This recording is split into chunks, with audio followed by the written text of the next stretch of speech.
रायगडच्या ट्रॅकनंतर रायगडचा ब्लॉग नंतर हा माझा दुसरा ब्लॉग आहे. आधी मी प्रॅक्टिस केली थोडीफार कारण नवीन. आता मी निघालो आहे जोगेश्वरीला. छोटासा ब्लॉग असणार आहे, जास्त मोठा नाही. जोगेश्वरी जातो. तर रायगडचा 16 ऑगस्ट 16 होता. 6 जूनचा राज्याभिषेक सोहळा होता. तारखेनुसार होता.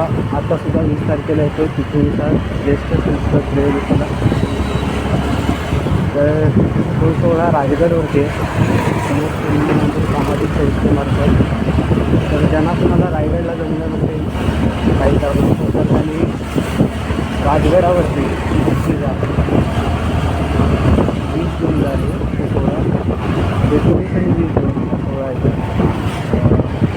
म्हणजे आता जोगेश्वरीला आता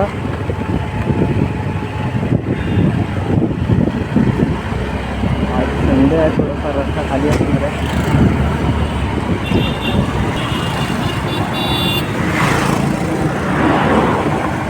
निघून जायचा खूप टाईम झाला.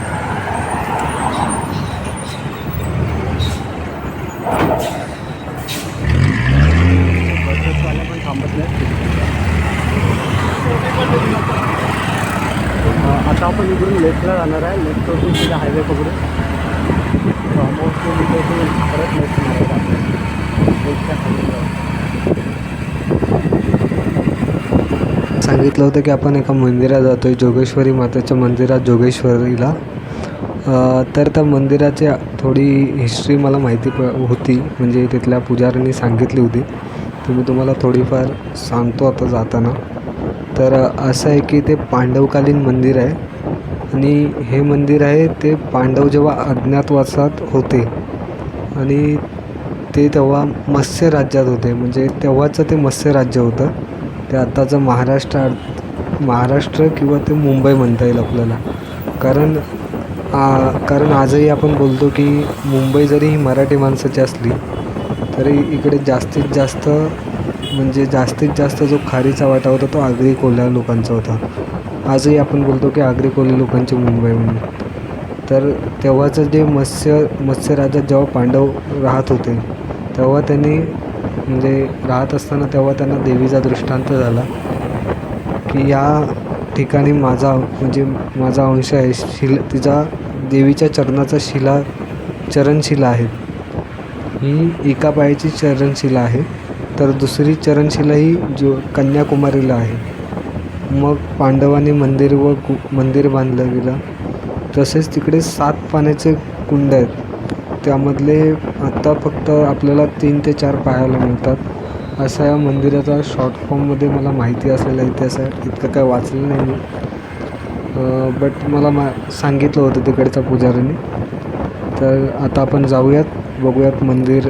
तुम्हालाही बघता येईल कसं आहे आणि आवर्जून तुम्ही नक्की भेट द्या, कारण आपली संस्कृती आपण टिकवली पाहिजे. धन्यवाद. मला 4 व्हीलरवाल्याने रोखलं होतं, सिग्नलला थांबलं होतं. तेव्हा लेफ्टला जायचं होतं. त्याने इंडिकेटर दिला नाही. मी त्याला बाजूने गाडी काढून लेफ्ट साईडने गाडी काढून त्याच्या समोर घेतली आणि त्याला लेफ्ट साईड. इकडून आपण राईड घेणार आहे. रस्त्यावर प्रॉपर माहिती इकडून आपण जायचं आहे.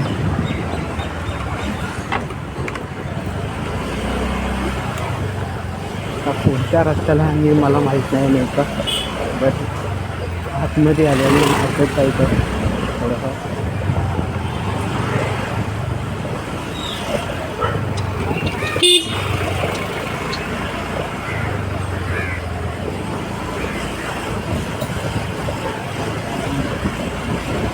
इकडून आय थिंक राईट घ्यायचा. इकडून राईट घ्यायचा.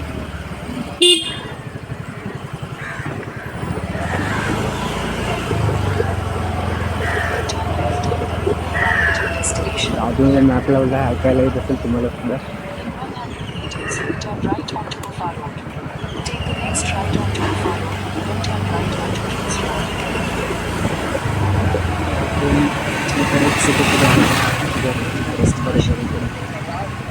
बघू शकता तुम्ही सुद्धा योगेश्वरी मातेच्या मंदिराची गुफा. तर नमस्कार भावना, आपण आता पोचलो आहे जोगेश्वरी मातेच्या मंदिरात. बघू शकता समोरच मस्त असा गुफा आहे. या गुफेच्या आतमध्ये मंदिर आहे. तुम्हाला तर आपण बघू शकता इकडे मस्त असं निसर्गरम्य असं वातावरण आहे. झाडे आहेत, पक्ष्यांचा किलबिल आहे. आणि आता आपण मंदिरात पोचतो थोड्या वेळात. मित्रांनो आपण पोचलो इकडे गुफेच्या इकडे आतमध्ये मंदिर आहे. बघू शकता मंदिराची बॅक साईड आहे इकडे.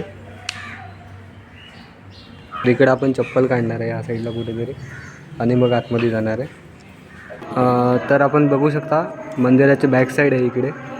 आणि इकडे एक मंदिर आहे शंकराचं, महादेवाचं, ते पण तुम्हाला दाखवून आणतो.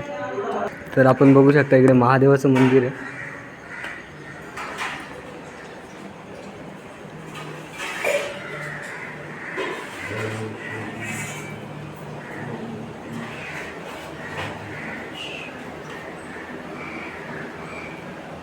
भावना आपण मंदिरात पोचलो आहे. मंदिरात बघू शकता आतमध्ये वातावरण कसं आहे, थंड असं वातावरण आहे.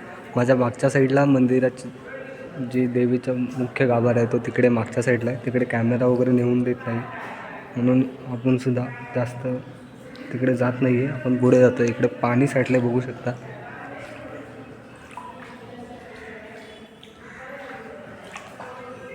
इकडे समोर गणपतीचं मंदिर आहे. मस्त असं वातावरण आहे बघा.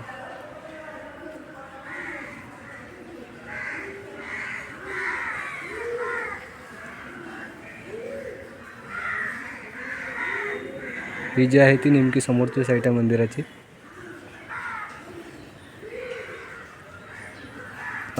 तर बघू शकता आपण इकडे गणपतीची मूर्ती आहे. इकडे गणपतीचं मंदिर आहे आणि सगळ्यांनी आवर्जून एकदा नक्की भेट द्या. इकडून सूर्याची किरणं मस्त अशी येतात मंदिरामध्ये. तर मित्रांनो आपण मंदिरातून निघालो पाया पडून. तर आम्हाला तिकडे गणेश गुरुजी मिळाले होते. त्यांनी थोडीफार माहिती दिली की तुम्हाला मी व्हिडिओमध्ये सांगेल हे कसं आहे.